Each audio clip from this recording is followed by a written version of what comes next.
নমস্কার বন্ধুরা, দেখুন এটা কি সুন্দর একটা ছোট ছোট ফল। এই ফলটা কি ফল আপনারা যদি জানেন তো কমেন্টে জানাবেন। আমরা এই ফলটাকে হত্তকি বলে থাকি, আর এটা বিভিন্ন পুজোতে কাজে লাগে, আর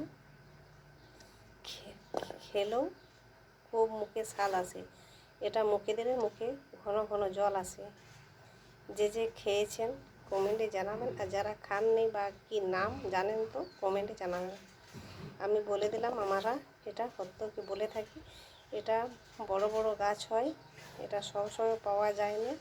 এখন এই গাছ থেকে ছোট ছোট তুলে আনা হয়েছে। এটাকে কেটে লবণ মাখিয়ে রোদে দেওয়া হবে, শুকিয়ে রাখা হবে। আর খাওয়ার পর যে কোনো বয়স্ক মানুষ বা ছোট যারা মুখে খাওয়ার পর অন্য কিছু মুখে দেয়, সেটা মুখে দিলে মুখে ভালো লাগে। আর এটা নুন মাখিয়ে রাখতে হয়, তাহলে খেতে খুব স্বাদ হয়।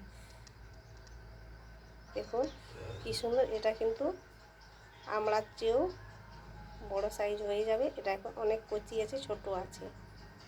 নমস্কার বন্ধুরা, আপনারা অন্য কিছু বলে থাকেন তো কমেন্টে জানাবেন।